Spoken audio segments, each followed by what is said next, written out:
Welcome to the Pantheon.Plus Rewind. Hey everyone, welcome to episode 16 of the Rewind.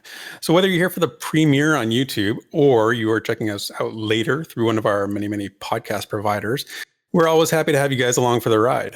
And every week we talk about Pantheon Rise of the Fallen and all the news and views that we can find. And if you're a regular listener, you're probably wondering why it's a different voice leading off the show this week, but not to worry. My partner in crime, Minus, is still here. I just felt like I was getting to share a lot of little personal tidbits about myself, and Minus, our audience needs to know what's going on with you too. So what's happening? How's things going in your world? That's good, man. It's weird, after making the little video we did for like our pause and play gaming that we're going to do every once in a while, I just realized that I start every single thing I do exactly the same. And I was just like, this is horrible.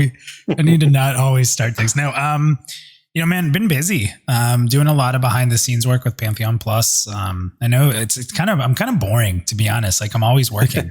I'm either working on Pantheon.Plus, working on content, working on networking, or I'm actually working at my real job. I'll tell you that since I've always been an Adidas fan, and obviously I work for them now, but now that I work for them, it is a horrible addiction. I already have like 2 pairs of Ultra Boosts, which are not cheap shoes. I just got a really sick white on white Ultra Boost that is unbelievably cool. And I just wore those to work today for the first time. So now I'm becoming more of a shoe fiend than I've ever been. So if I'm ever broke living in on a street corner in a ditch, it's because I bought too many shoes. Yes, you will be a well-dressed hobo. Well-dressed. Yeah, nobody will give me money. They'll think I'm one of those guys out there collecting money just because I don't want to work. Yeah, they'll call you the Adidas hobo because you'll be just totally decked out in all Adidas gear. So right on, man. That's awesome. All right, let's get the show on the road. This week in Visionary Realms news and notes. Okay, so let's talk about the news with VR this week, and not a whole lot. So we're going to do what we normally do, and we're just going to jump right to Twitter. And they had 2 pretty interesting Twitter posts this week that we'll be able to get into with a lot of commentary from the community. Both of them were pretty popular, and I'm excited to hear your thoughts on some of these as well, Therek, because some good stuff here.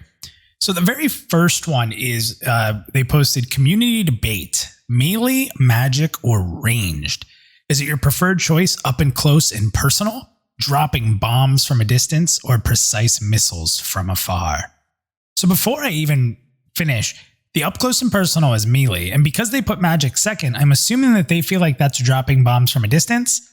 Yeah, that's my take too. Yeah, definitely. See, I think that's a little mixed up. Like I would be like, would you want to be up close and personal, harnessing the elements of the world, or dropping bombs with precise missiles from afar? I don't know. Okay, I'm getting a little too caught up in it, but I don't know. So jumping into the comments, let's start with our good pal Nathan Napalm, and he just put, I don't feel right if I don't have a sharp, pointy thing to carve up my enemies up close and personal.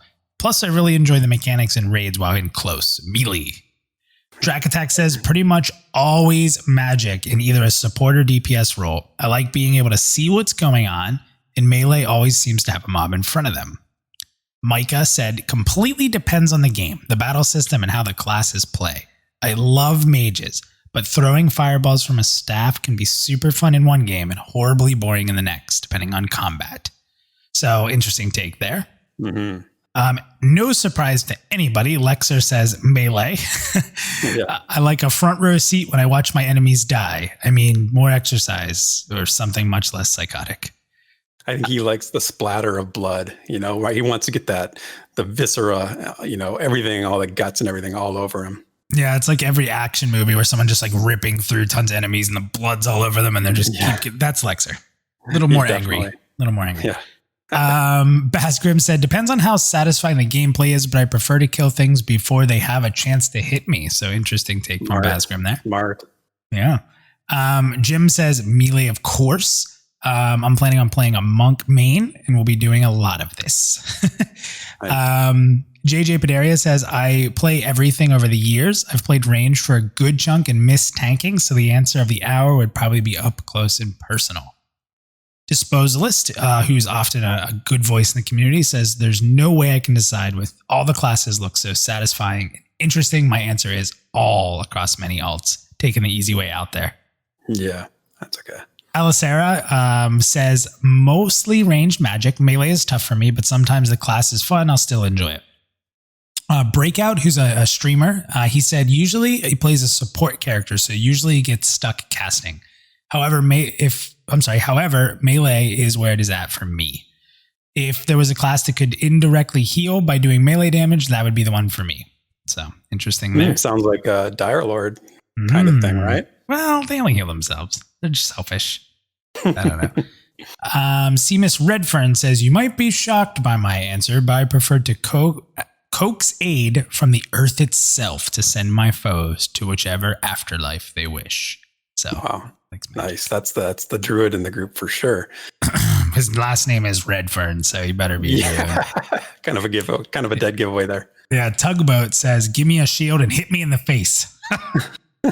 Simple. Love it. Yeah. Zorlof says, magic. I like being able to fill the gaps where needed as a druid. Ooh, so many druids. Lots of druids. Yeah. Randall Szynski. It's pretty good, I think. Yeah, but my preferential order of the 3 given fighting styles is number 1, ranged, number 2, magic, and then ... number 3, melee. Yeah. No, he doesn't like the up close style. No, he just wants to hang dropping out bombs from afar, like we said. Yeah. Neotron says it's all about utility for me, so magic is usually the only choice. However, if you give me some decent utility options on a melee class or a bow focused class, that they'll be into that. So it's interesting. We've heard that a couple times. Like everybody's like, oh, I want to be support, but it's always like, ranged magic. So that's actually an interesting take. And a lot of Pantheon classes do have some utility in across everybody. So maybe some people will be happy about that. I don't know. Yeah, it's a good point. Yeah, I don't know how to say this person's name. I made a roll last week that I wouldn't clip you if I couldn't say your name, but it was a good point, and it's Anawainana. Pretty close. Pretty close. Anwene. Okay. Preferably for me, I'm keeping an eye on my group, doing heals as needed, or playing cloud control with well-timed mezzes. So they like magical offense there. Mm-hmm.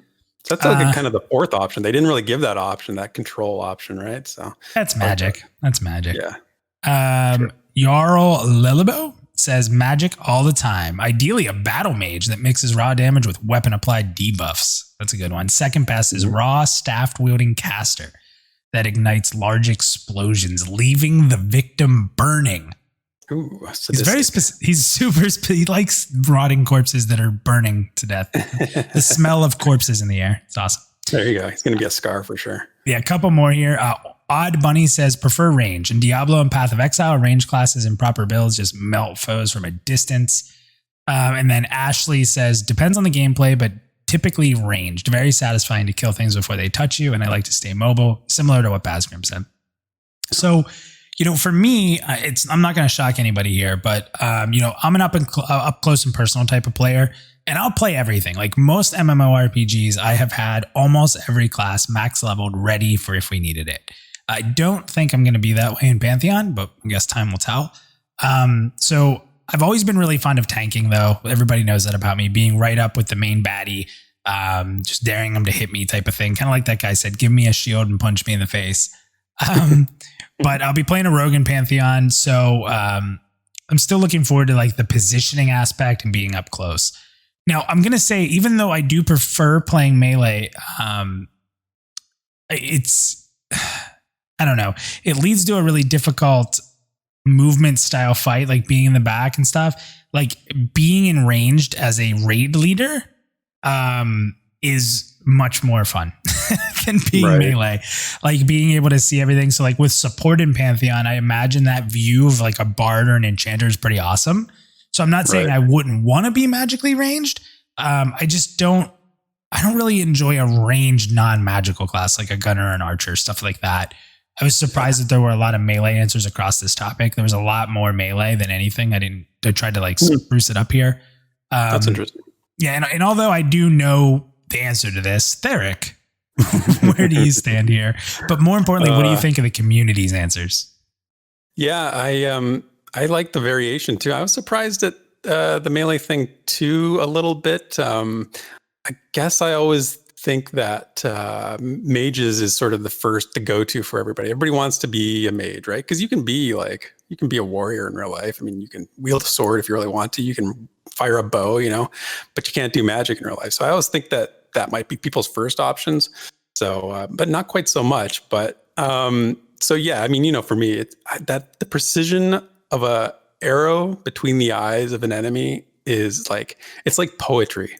And then all the other cool things you can kind of do, like shooting, pinning them down. Like a lot of ranged classes have like abilities that are like pinned down. So just hold them in place, that kind of thing. I love the idea of that. So the only thing I don't like about playing a ranged class is that the bow doesn't really give you the real estate on a weapon skin, like to have a really nice looking bow. Like you always get better looking melee weapons, right? Swords, hammers, shields, all that kind of stuff. So it's the one downside that sometimes when I play a different type of class, I'll play a melee class probably is my second choice just because the stuff looks better. Well, as a ranger, you'll be able to do both. So maybe that'll help. Yeah, that's true. That's true. I always think when I think ranger, I always think bow, and then I forget about you can kind of do both. So yeah. Yeah, it's no surprise there that you were a fan of that. And I do hope that we were playing for the king, and I hope that when you shoot things with arrows, it stays in them for a little bit, because that's the only time when it's super satisfying for me to like shoot arrows at something, when it's like physically there. You turn them into like a pin cushion, right? And you've got like 6 arrows sticking out of them. And like, how powerful was I when we were playing for the king? I mean, you got to say the ranged class was pretty sweet in the beginning, right? OP. Yeah. OP. All right, so let's go ahead and jump to the next community debate. And this is a really good one. This one is one we could talk about for quite a while, but we'll do our best to keep it in segment here. But it's, in your opinion, what is the biggest factor in a community thriving or dying out when it comes to MMORPGs, and why? So some good takes here. Lexer said, need far more than 250 characters for my response, but many factors. Developers' communication, community figureheads, heck, even community member is a factor. It's never been just one thing that's killed a game, but a cascade of issues that went unaddressed or unopposed. Pretty good take there. Jared Woodhouse, who's also known as Mirth, says, 1, not enough resources, including both gathering nodes and NPCs causing player toxicity, a dog-eat-dog world, for example. And number 2, he put, a lack of incentive to help or work with others. Why should I save you? Why should I waste my mana to heal and buff you? Solo is better EXP. So things like that. It's a really good take as well.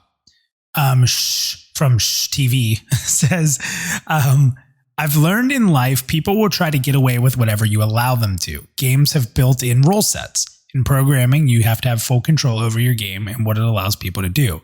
Build a great game with a great rule set that limits douchebag behavior. Douchebags kill games. Yep. We need a t-shirt that says that, like, douchebags kill games. I agree. TV. Basgrim jumped in. He said, how kind the players are to each other. People will keep playing a bad game if they feel they're amongst friends and family. That's a really true statement, by the way. He said, likewise, people will quit a good game if the people around them are making it less fun and being douche knockers. So we have douchebags and douche knockers now. Douche knockers kill games too. Yeah. Rykoth says how hands-on or hands-off community management is, whether different communities' playstyles are respected. His mantra is keep the RP community happy. We ask for the least amount of things, except things that enable us to RP without being harassed. We're also very loyal, he says. And more, he put, in the RP, if the RP community is happy, chances are that PvE and PvP people are happy, since some of the members are hardcore PvE, PvP communities will harass RPers when they're bored. Foster a community of respect and make sure your player bases aren't bored with the game. Good take. Jason Revel says, when devs don't have a clear vision of what their game is and continue to change it for the worse, trying to appease players, the vocal minority. A lack of frequent, honest, and open communication from the devs to the community. Any sign of disrespect from the devs to the players. That's a big one. That one hits home for me, Therek, because I've been a very vocal person that the vocal minority should not change theories on games and what it should be. And I think that, like, over time, a lot of game development has suffered because I often think the community has too much of a voice. So huge. You know what? I call that the design by democracy sort of principle. Like, I think that happens way too much, and I couldn't agree more. Yeah, and we're not developers, right? Like some people will say, well, Minus, you're just saying that because you're a white knight or whatever. No, it's because I'm not a game developer.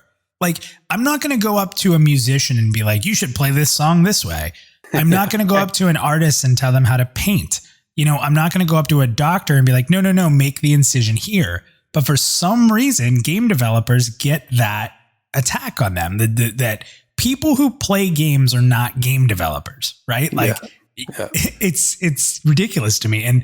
And just because like I've played MMORPGs since 99, however many years that is, that's how long I've played them. I've played them extensively, and I would say my knowledge is of a high tier.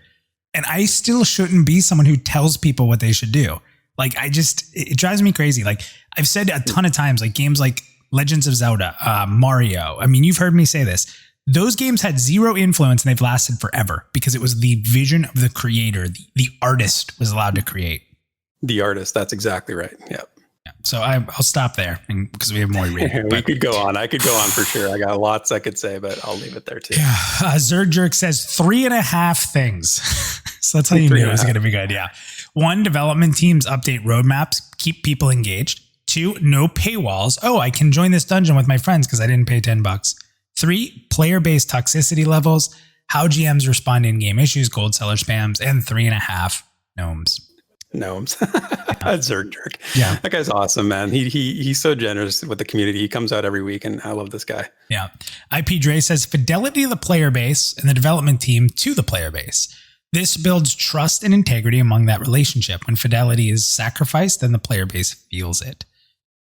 Two tweets here back to back from NPC 0001. He says, boxers that refuse to play with others are normally very antisocial. The loner that looks for a group for hours and no one is willing to accept them.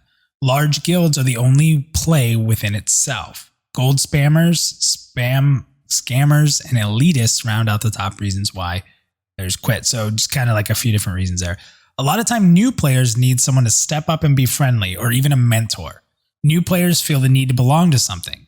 And those that spam guild invites tend to be guilds that don't know how to keep players and are not very talkative. So interesting take. He kind of goes all over the place there, but a lot of good points. We had another double post here from Randall Shazinski, which I think was also in the last one. It says, games die because new subscriptions drop steadily over time. This leads to low-level areas being empty because of players, or very little new characters are being created. As players level up, lower-level areas depopulate. This makes finding groups impossible at low levels. I've played MMORPGs since 1997, and every game I've played never addressed how low-level areas are empty, leaving no one there to help new players learn how their characters are played within a group. It leads to those players soloing and basically for their entire leveling up cycle. That's a really interesting take too there. Unique.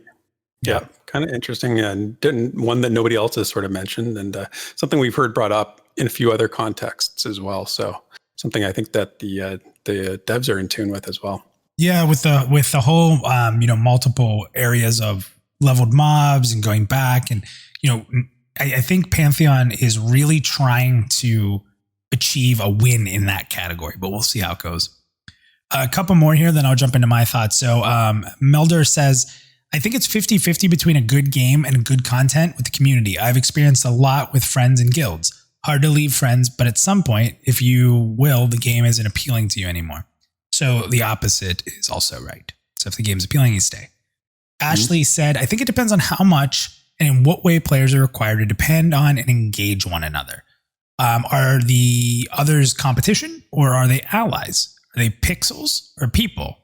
Also, not being able to go 2 feet without an escort is exhausting, but convenience kills quickest. So she's like fighting herself in that, which is interesting because it's like finding these middle grounds to some of these things is super important.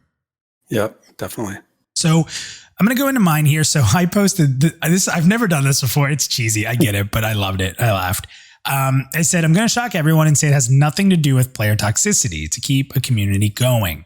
That said, there's just not enough characters here to go into my thoughts, so I'll be highlighting the comments from this on this week's Rewind, Sunday at noon. Ooh, smart. A little plug. It's okay. Plug. Yeah. So here's my answer to this, and I could go a lot of ways, and I could spend a lot of time, but I chose to kind of stick to one theme here. So there's a common saying is, idle hands are the devil's playthings. I'm sure a lot of people have heard that, but this means that basically that when one is unoccupied or has nothing to do, one is more likely to cause or get in trouble. This is what I think creates toxicity more than anything in MMORPGs, and it's a tough nut to crack for developers. To begin with, us MMORPG fans tend to play these games more hours than any other genre in existence, especially the way we do. 8-hour play sessions are common, not out of the norm. And while RPG fans may do the same, those games typically end after 40 to 8 hours, with some exceptions, obviously. MMORPGs are to be, an experience of thousands and thousands of hours. And as fans, we expect the developers to deliver. And it's really not an easy task. Like, think about it. So, some of what they create will be amazing things to do outside of standard grind. Some of these things may be seen as too repetitive, and the different crowds will have different opinions. Things like dailies, for example, are often frowned upon by our community, yet if they're done right, they're really engaging and something to look forward to every day. It's a difficult balance. That said, to align myself with one of the Pantheon tenets, content is king. If that content is difficult, if that content lasts, if that content is somewhat, and I hate using this term because people will jump on it, but if it's somewhat accessible, and I don't mean as a handout to everybody that can do everything, but it needs to be accessible content at various levels of player skill. So for example, if somebody is a low-level player, there needs to be accessible low-level content for them. If someone's a high-skilled player, there needs to be accessible high content for them. That makes any sense. It just has to be spread across the various levels of power creep. And then we'll stay busy, we'll stay engaged, and we'll always have a carrot in front of us to keep us going forward. At the end of the day, we need a goal in an MMORPG, and there's a lot of goals that can be had. We could be on a mission to become the greatest crafter, or become the world's most knowledgeable keeper, or perhaps the richest merchant in all of Terminus. Some of us just really want to get lost in adventure within caves, seeking out the greatest loot. While some of us may want nothing more than just meet friends that we'll know for the rest of our lives. At the end of the day, it's not toxic players that hurt a community. It's not giving us enough as a community to interact with one another, to rely on one another, and to remember our journeys with one another. Toxicity is always going to exist. However, it comes to the forefront when we no longer have a goal or a journey to complete. Sure, I can't discount that it helps add to the community to be properly moderated, but keeping us busy will lessen the load of those moderators as well, which in effect makes it easier for them. It's a lot to ask of a game developer because it's very hard to fulfill. But my biggest thing to tell any developer would be this: keep all your player types in mind when making a world and not just a game. So that's a lot. That's a huge answer. Therek, I'm going to shut up. What are your thoughts? Well, I don't think I can. That's a really good point. I like the way you said that. You're totally right. There needs to be carrot at the end of the stick, always for all different levels of players. I think what I would add is that when a developer sort of loses interest in their own game, that trickles down and that gets felt by the community. So the question about like what keeps a community thriving and what kills communities is when we as the players see a lack of interest or just a lack of energy being put into the game by the creators or the developers or the company that ends up running the game, that we feel that. And I think that can really deteriorate a player base just from a morale standpoint. And I think what goes hand in hand with that is having active and involved GMs and moderators, like you said, because a community is a living, breathing thing, and it's like a plant, right? If you don't water it, it's not going to grow. It's going to die. If you don't take care of it, it's going to fade away. So that's sort of a 10,000 foot view of the issue. I think yours was much better in terms of like a detailed explanation. But I think that's what I would go with. And it's actually interesting. I want to compound on what you just said quickly. And I'm going to bring up WoW, so everybody get mad. But it's interesting, right? So when World of Warcraft has such a huge player base that they start working on an expansion as soon as one is done. And it's usually like a different set of people, right? They almost work on them in tandem. Like as the expansion's being finalized, they're already working on the next one in some form. And in WoW, I think WoW fans will tell you that there's a very big feel of every other expansion is really good. And the one in between is bad. And it's interesting because, So if you think about it, you come out with all these new features, right? And it's in an expansion and it's awesome. but you don't really have time to see how these features pan out or how they become better. And somebody else is developing a new expansion that may get rid of some of those features. And it's, you don't have time when you're building on top of building to know what works. You don't have time for it to digest, for it to realize its potential. And that's very difficult for MMORPG developers, because you can't sit there and not be developing. Like, to have content in an MMORPG, you have to constantly know what's next. And sometimes you have to blindly develop what's next without knowing what people are going to love. And it leads to sometimes people thinking it's lazy or silly to do, but it's such forward thinking that it's difficult. And I don't envy MMORPG developers for that reason. Yeah, I would agree with that. That's absolutely true. All right. Well, I could go on forever, but I'm not going to. So Therek, that's it for VR news and notes this week. When the Pantheon community speaks, we listen. So let's dig into social media and see what the discussion is all about. Okay. So over to the PantheonMMO.com forums. Our discussion last week about looting generated a lot of back and forth, further discussion. So I want to kind of continue it, because we talked about it from a theoretical point of view, like what systems should Pantheon use? What would be a good looting system? I want to take it from that down to a more situational, more practical sort of scenarios. And that's what Hokano on the forums did this week. So they posted a question, actually 2 scenarios, and you have to choose how you would handle each one. So I'm going to read them both. So listen closely, because I'm going to give you, you're going to have 2 choices to make here. So here's what Hokano said. Question number 1. If someone gives you a decent item that is an upgrade for you, that they just won in a role while you're in a pickup group, what do you do? So option number 1, you take it, you say thanks, and then that's the end of it. Number 2, you take it and you think, could have sold it, but oh well, too bad for them. Number 3, you take it and try to find an opportunity to pay it back, maybe an item that they want. If not, sort of pay it forward idea. Number 4, take it and then swear to them, you'll show up 10 levels later with some sort of super good item that they can use, and, just surprise them later on. That's sort of the pay it forward piece. 4, thanks, but no thanks. Don't accept it. 5, thanks, but no thanks, because somebody in the group needs it way more than you do. And I like what Hokano said. He says, camera pans to Therek tanking in his underwear. I love that his name's Therek. That's the name that always comes up when I try to text to voice you. I'm your long lost friend, Therek.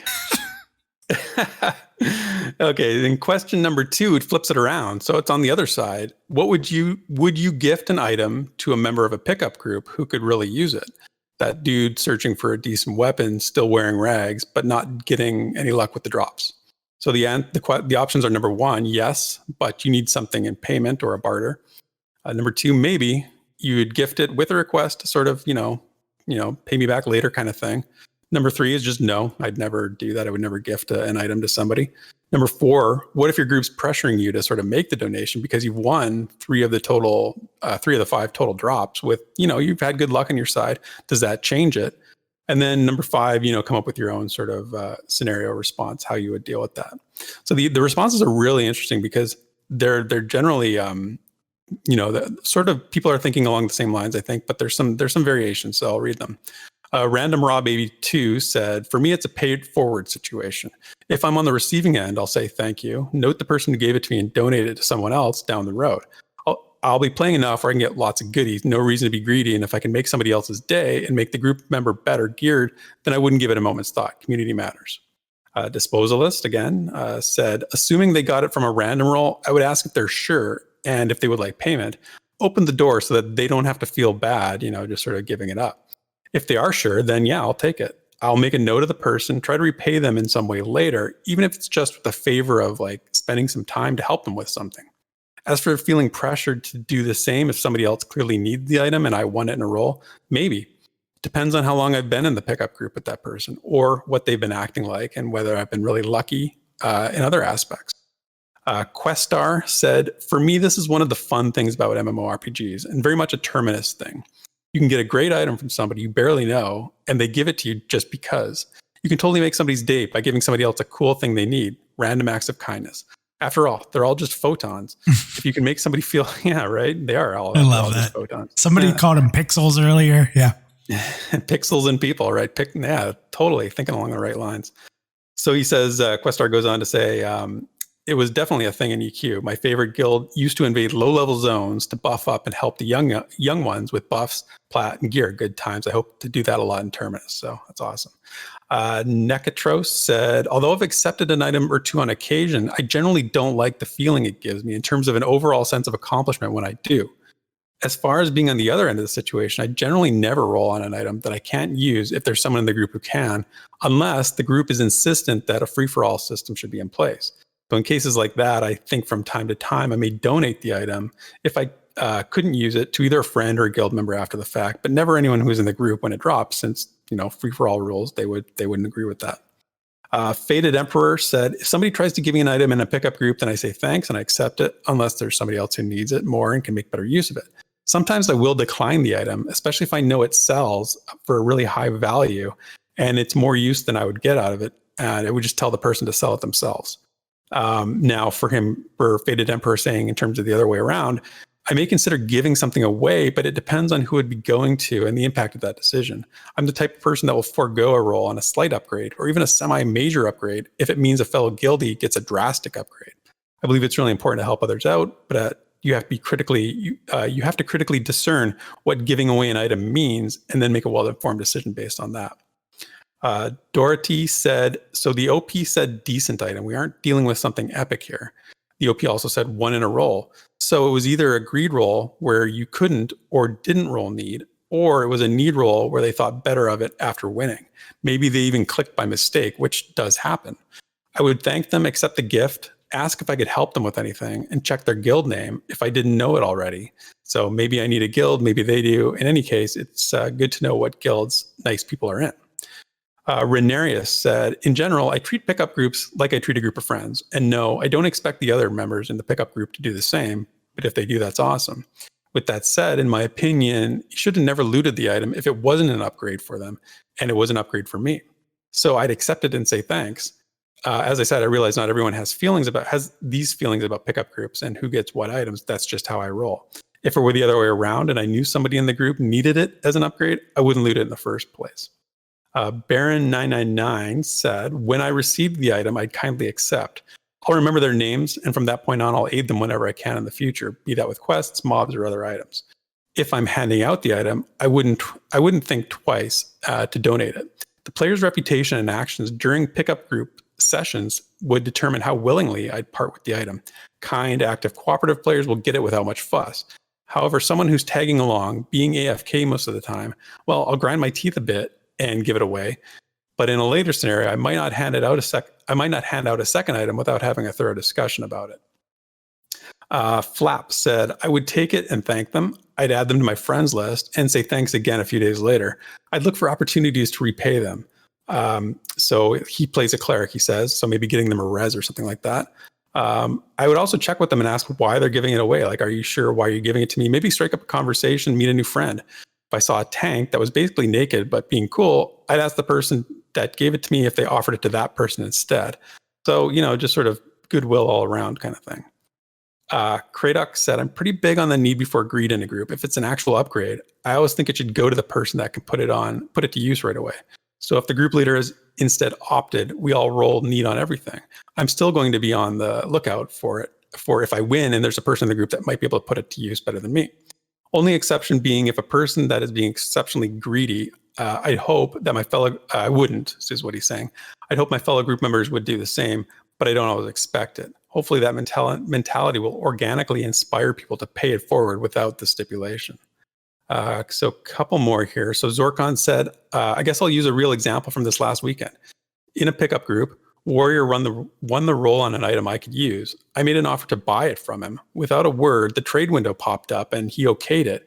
I placed an offer in the window and the trade went through. He accepted, but then sent me a tell saying I would have just given it to you. My response was, I saw that. I also see you're ungilded. We could use someone with help in Hate, Fear, and Sky. Would you like to join us? Now he's one of the tanks for our guild. He showed character, and that's just the kind of people we're looking for. That's a super cool story. And then lastly, Dag Nabbit said, I'm super bad at receiving things from other people, so I usually say no, unless they've already put it in trade, told me to take it. From the other side, I'll always give up the item. Can always find another for an alt or whatever. Even if they're just going to sell it, I can make coin elsewhere too. Rarely get bitter about farming. I like to think others might appreciate their shinies more than I, since I'm not a super material person. Plus, community points feels good. So yeah, interesting responses there. For me, if I'm in a pickup group and somebody offers me an item, I'll take it. I do. I think it's pretty. Yeah, I mean, somebody said they feel uncomfortable taking items. I kind of get that too. Like I do get that sense a little bit sometimes. I'm like, I just don't want to.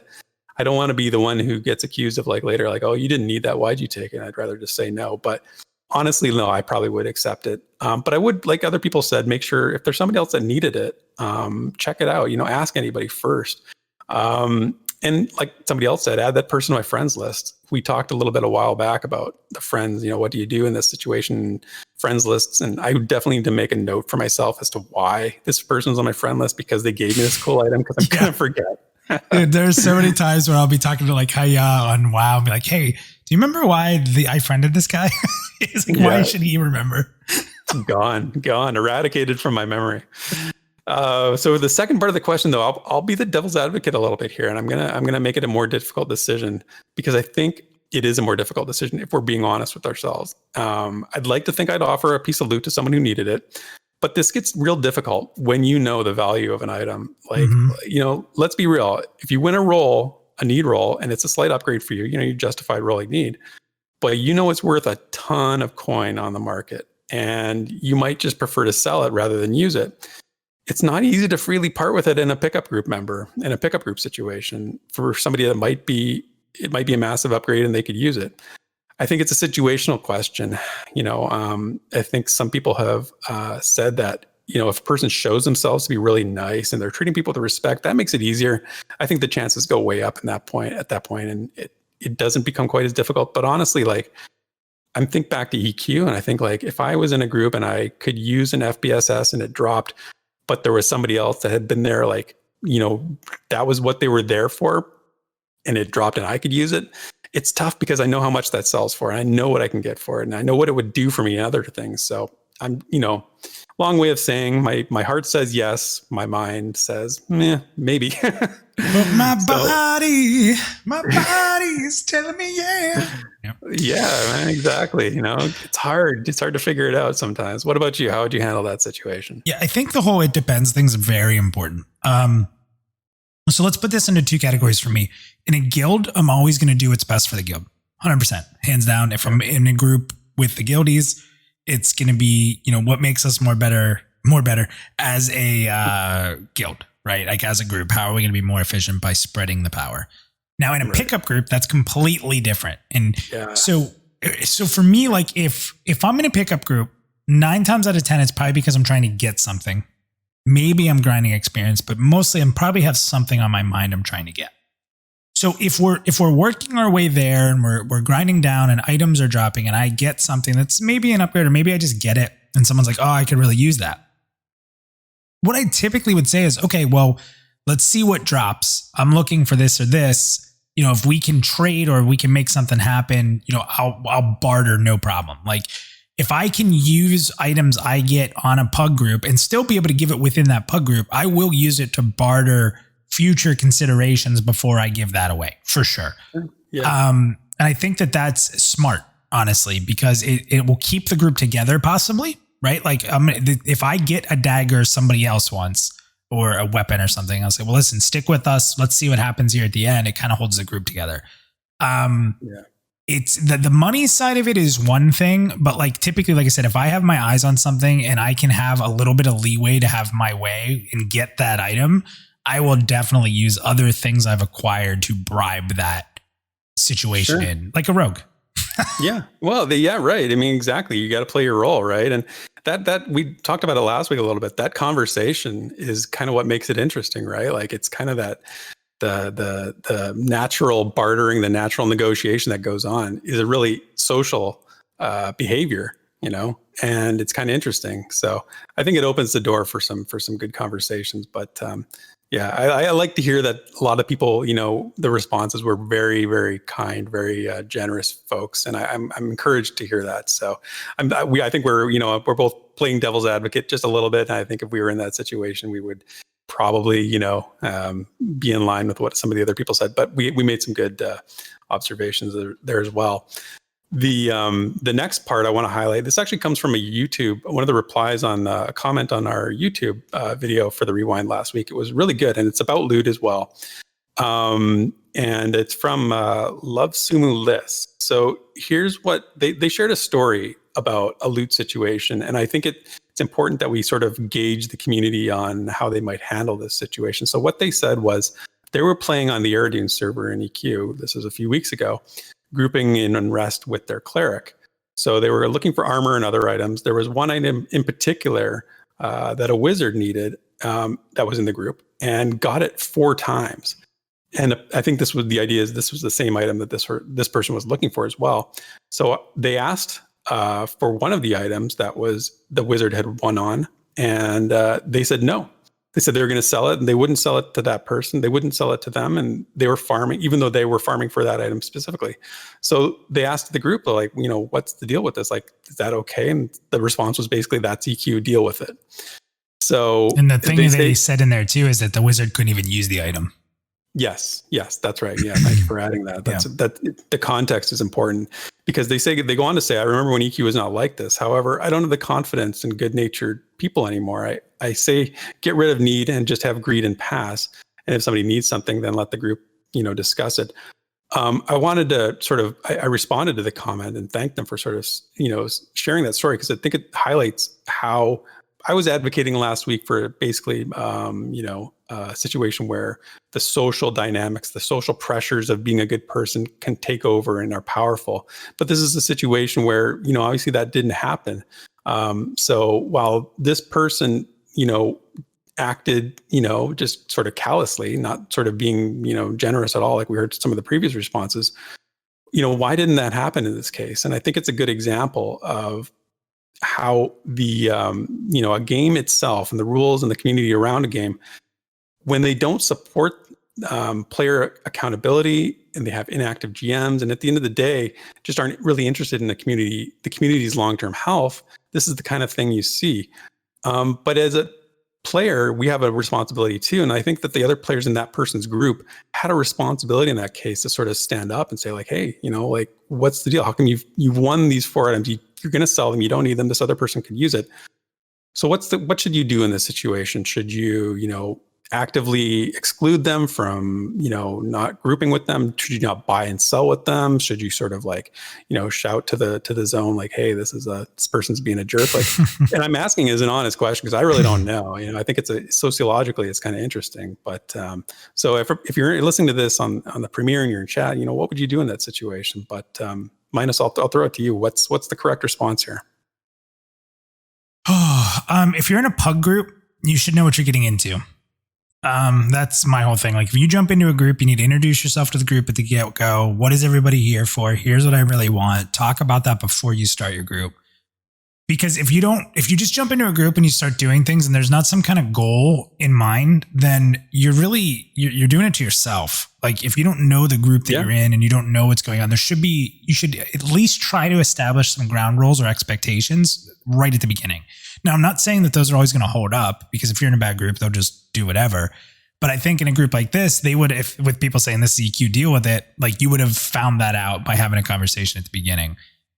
This is where pickup groups get ragged on, and I'll actually support them. I'll even support toxicity a little bit, because if someone is the leader of a pickup group, you are playing by their rules, flat out. That person's decided to lead a group, and you are joining their group. If you don't like the fact that they have requirements, if the requirements for who they want to take is too high or eye level, then make your own group. There is not anyone in this game who cannot make their own group. It's time consuming. It's a pain in the butt. But when you join someone else's group, that leader is capable of doing whatever they want. And I've been campaigning this for a long, long, long time. If you don't like what pickup groups are doing, make your own and establish your own roles in your own group and meet people that are like-minded. Quit trying to fit into something that you don't fit into. Sorry, a little bit of a rant, but that's my thought. No, that's a really interesting point. I didn't anticipate that response, but I like that you take that kind of a hard stand with it. I think that's really cool. I mean, my take is a little bit less than that. I do think that if I'm in that group and I saw that happen, I would feel compelled probably to say to the wizard who kept rolling and taking the same item over and over again. I might feel compelled to say, hey, like, why don't you give it to this person? And I think we can sort of leverage that a little bit. Yes, there's a personal responsibility for the person in the group. If that happens, then you know what, you should have sort of said, found out in the beginning. But I don't know. I kind of feel like we have some group power as a group to sort of moderate this kind of bad behavior. So I agree with that. And I'd do the same thing. Like, I would totally be like, hey, you have 4 of them. Can you give them one? Like, I would totally stand up and say that, but I can't blame the group. Like, you need to know who you're grouping with. Even when you're in a pub, like, feel people out, talk, communicate, socialize. And if they're not talking and socializing, then you won't be surprised when something like that happens. Yeah. You're right. You're totally right. Communication is definitely key. Okay. So good discussion though. We can always talk about loot. Yeah. Anyway, on to our weekly introductions. Couple new faces this week. First is Downfall. So these are over on the forums under the Introduce Yourself subforum. So Downfall says, I'm a 31-year-old dude from Norway. I work more than full-time, 2 jobs, both in healthcare. I played MMOs since World of Warcraft, closed beta days. I remember my first days of travel in a large world like WoW. I traveled to places without leveling up. I just wanted to explore, see new things. And to be honest, I did not know how to play an MMORPG, something that was great. After some time, I became, to some degree, a part of the competitive side of the MMORPG scene. Quicker runs, higher numbers. I did like that side too. I just thought there was always something missing, like wondering what's under this stone. What will I see at the end of this cave? I'm kind of hoping. So he's kind of hoping that this game is something along those lines. And I believe this company and what they stand for can do something with that. No, I'm not talking about a WoW killer, just something new, interesting, something that can captivate me and make me wonder. I might be searching for something that can't be created for me, but I choose to believe in this game and I pledged $500. It might be nothing for me and it might be everything for me. And thank you to everyone else you people who believe in this game. So that's awesome. Great way to say that. And then secondly, Adrenicus said, hey, everyone, after 5 years of lurking on the forums, I finally decided to drop a pledge. 27 from Northern Ireland. I work full time. My MMO history involves Guild Wars 1 and WoW mainly, with a small amount of time in both Rift and Guild Wars 2. As with a lot of people, university halted my gaming temporarily, and I've just played single player RPGs mostly over the last few years. I absolutely love a good story, and I've thoroughly enjoyed both the Pillars of Eternity and Divinity Original Sin games. I always have been keen to scratch that MMO itch again, but I'm reluctant to pick up a game that has been out for so many years. I'm keen for a fresh MMO start, and Pantheon really caught my eye. Given I have no previous experience with EQ, I'm hesitant as to whether the game may be too hardcore for me, but I want it to be a success, hence my pledge. I'm a casual player who enjoys taking in the background and story. I thoroughly enjoy making alts, trying different crafting professions, and enjoying the leveling process. Never participated in any endgame. So that's pretty cool. So welcome to Downfall and Adrenicus. And if you want to go over to the forums and say hello, please do. Welcome. Definitely. Okay, Facebook. We will wrap up the community discussions with Facebook this week. There is a kind of a cool question posed by John. He talked about the progeny system a little bit and introduced the idea of heirlooms. So we know the progeny system is, in a nutshell, you retire a high-level character, you start a new character, there's some sort of carryover in some capacity. We don't have a lot of details, but what John is suggesting is, would a soulbound item be passed down through generations? And if this were to be added as a feature, should it be limited, and should it even be a feature? But I think this is a really cool one. I haven't heard this suggested before, so I wanted to sort of highlight it. Not too many responses, but just a couple people threw in some thoughts here. So Christian said, never liked heirlooms. I think titles are good, like a good heirloom to inherit. So that's kind of cool, like a title that would pass down from your character to your next. Maybe get some kind of boon for alts for leveling one character to max, like a 20% XP bonus, something like that. And then Adam said, though I do see why people would find this appealing, I wouldn't personally support that kind of a feature. Jason said droppable items that can be passed down to your alts. So that's kind of cool. Alvaro said, I love heirloom equipment in EQ2 and the bonus 20% experience.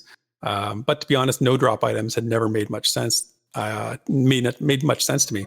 I understand attuning an item to a character forever once you put it on, but it doesn't make sense, for example, to get an item you could never wear and not being able to trade it. So it kind of goes on a little bit about his experience with heirlooms.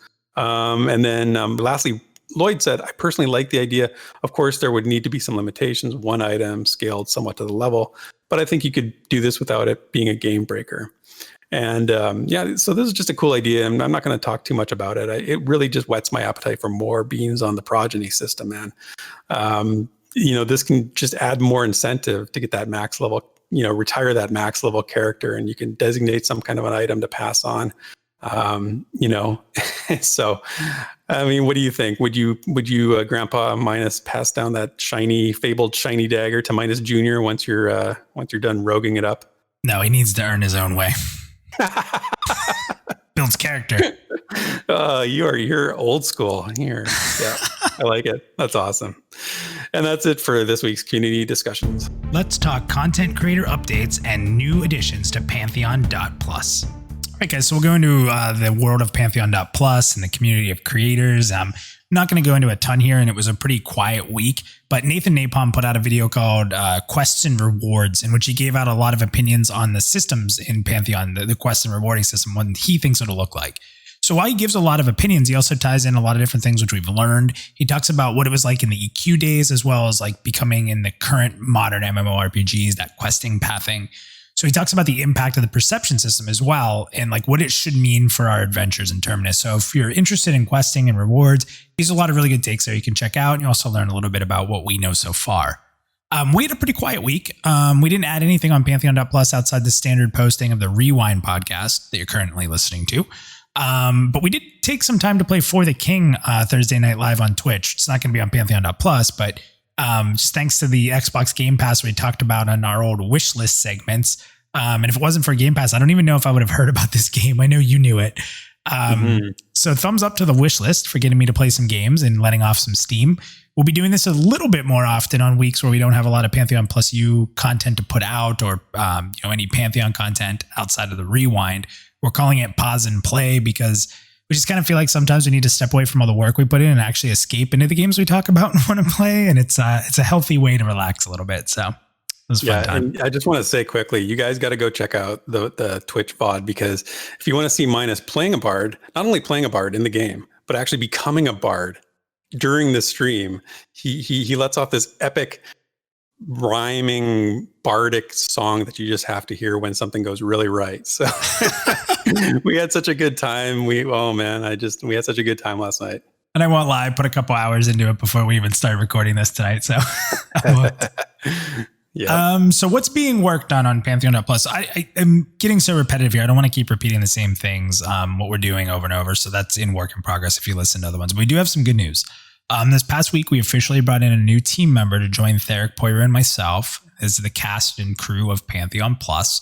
He goes by the name Burris, and he joins the team with extensive front and back end programming knowledge. And much like Therek is sort of my partner in the content, social side of Pantheon.Plus, Poiru and Burris will now partner to speed up our website development, as well as help us innovate and get some wild ideas to the forefront on what we want this site to do.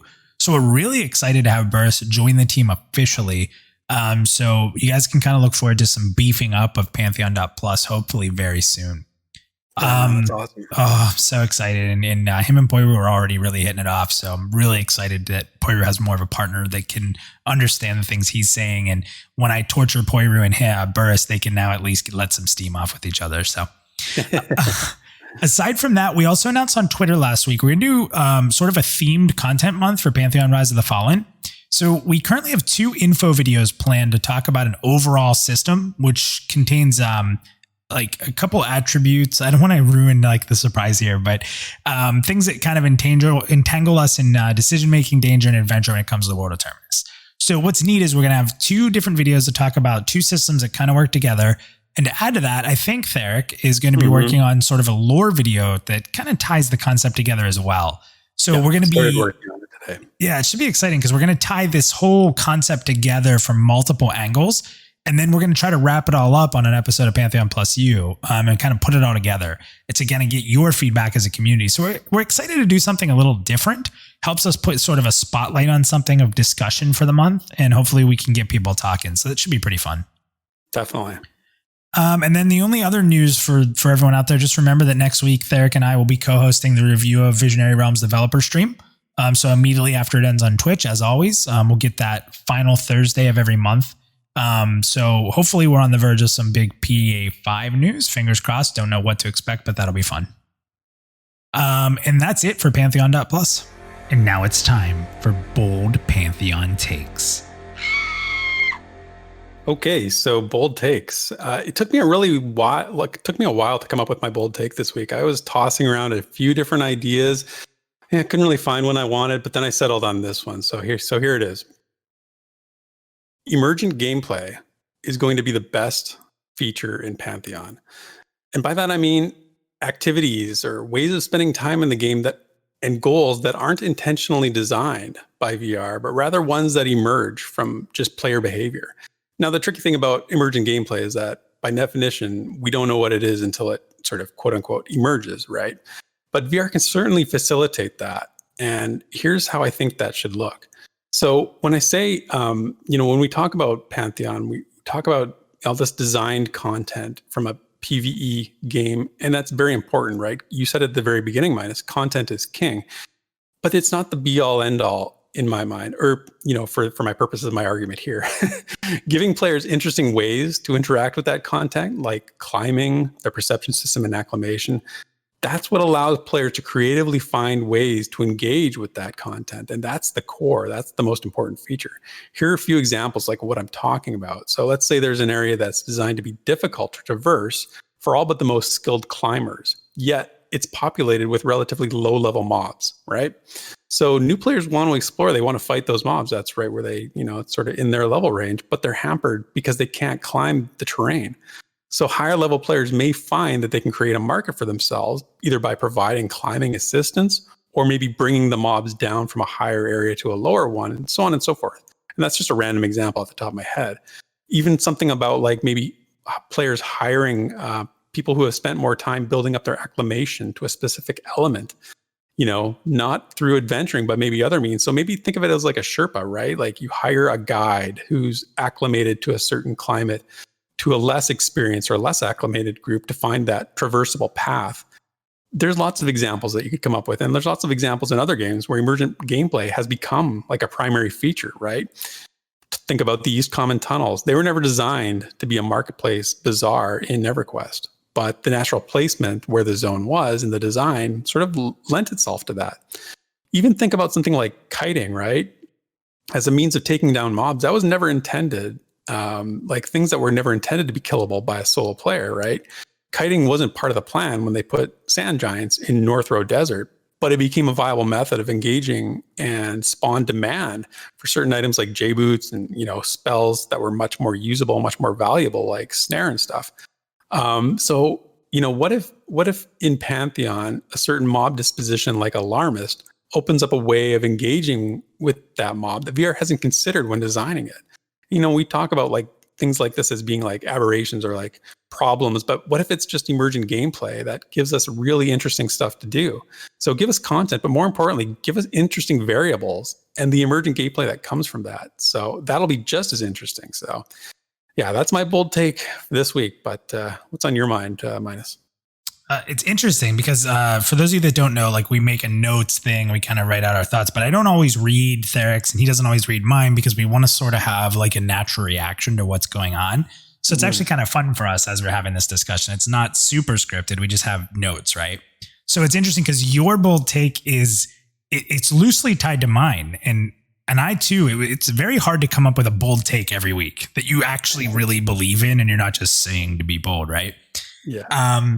So this one, I jokingly said before, I feel like if I don't have people raising pitchforks, it's not a good bold take. So this one's not crazy bold, but it's something that's really been on my mind for a bit now. And it kind of ties into your emergent gameplay piece a lot, which is really weird. Get out of my head. So I put here, this is my bold take. I think the best Pantheon experience is going to take place on an RP server.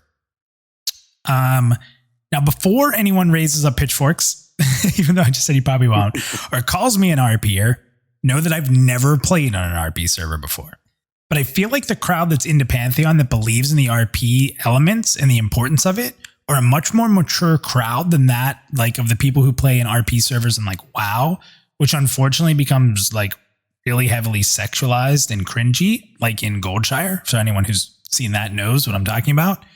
But reading through different social media every week and hearing about what's important to players and Therek, all the stuff that you sort of put out there, I often see a very large level of detail in the importance of individualization in people that are interested in RP servers. Like you yourself, I don't know if you're going to play on an RP server, but you are working on lore for your character. And even just getting to play beside you and hear about your lore is actually an added element to the game for me. You know, there's been a lot of people who talk heavily about something to do outside of normal gameplay, and listening to the stories and craziness of different RPers and meeting true characters in the world is actually pretty enthralling. I think that with Pantheon, what they're looking to achieve, that community side, and what the true fans of the game want since day one, it resonates within the RP crowd, I think, more than anybody. I feel like players on this server won't be looking to rush content as much, but more to experience it and create stories. Again, I've never played on an RP server before, but honestly, just listening to different people you highlight in the community via different like means, like I said before, these type of players always stand out to me as really thoughtful and highly engaged, and with seldom anyone of this ilk being like nasty or demanding.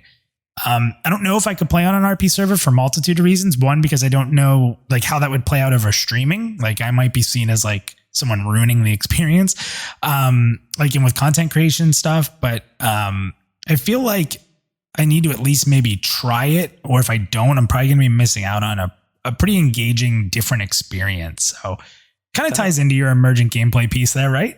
Yeah, that's really interesting that you say that, because I had the same take. That's actually, I think you're 100% right. And I'm in the guild Sanctuary, which is an RP guild. And I'm a person who has never played on an RP server before. I've done sort of light RP, but it's never been my primary thing. But I totally think you're right that Pantheon's a kind of game that lends itself to really, really strong RP servers. And I think you're hit the nail on the head saying that that's going to be something that, like, the RP server is going to be something that attracts a lot of people and going to be very popular. So Sanctuary is a great guild that I'm a part of, and Temi, the leader, is a fantastic person, and she does so much to sort of encourage the RP aspect of things. And in my conversations with her have been, we've talked sort of character backgrounds, and I can tell you, you're totally right that the RP crowd is definitely committed to what Pantheon is offering. So good take, man. Okay, so before we wrap up the show, there was one more thing I wanted to let our listeners know, that if you have a Pantheon topic you'd like to hear us discuss on the show, there actually is a few ways you can make that happen. Firstly, start a discussion topic over on the official Pantheon forums, the Pantheon subreddit, or either the Facebook groups. And if you use the hashtag rewind, I'll know it's like a listener post and maybe, give it priority for the show. So just make sure you're asking a question, it sparks a discussion, that kind of thing. You could also send me an email if you want. Just email Therek at Pantheon.Plus with the subject line rewind with a topic for Minus and I to give our thoughts on, because, this is a community show and we would love to hear from everybody out there. So, and speaking of community, I also wanted to give a quick thank you to a listener. We got our first review on the US iTunes store, and iTunes is so weird. It's like every store is regional. I can only see the Canadian iTunes store, and because I don't have an US iTunes account. So, but I did manage to get this one, and I just wanted to say, whoever it was, thank you very much for the kind words. They're very much appreciated. And I know we have listeners like from around the world. And like I said, all those iTunes stores are really specific. So if you listen to this through iTunes, and you want to take a minute to go leave a review in your country, it certainly helps out, or whatever other podcast platform you listen to us on. But quick, gratitude. So cheers. Really appreciate it. Yep. And thank you to everyone who listens to us every week. I'll give one last shout out. Congratulations to the Facebook group that we're a part of and we talk about on the show, hitting 2,000 members. That is insane. They Crazy. Do a great job there. So thanks for everything you guys do for the community, without a doubt, because, that's what this is all about. That's what Pantheon.Plus is all about. That's what me and Therek are all about. That's what the Rewind's all about. It's cool to see other communities thrive, so thank you guys for the hard work you do and welcoming us there. And with that, we'll see you guys next week. Cheers. Thank you for listening to this week's episode of the Pantheon.Plus Rewind. Be sure to follow Minus and all Pantheon.Plus related content on Twitter, Twitch, and YouTube under the name Pantheon.Plus. Also, be sure to follow Therek at Therek on Twitter. Keep up to date on all Pantheon Rise of the Fallen information on www.Pantheon.Plus, the definitive source for all media of Pantheon. Until next time.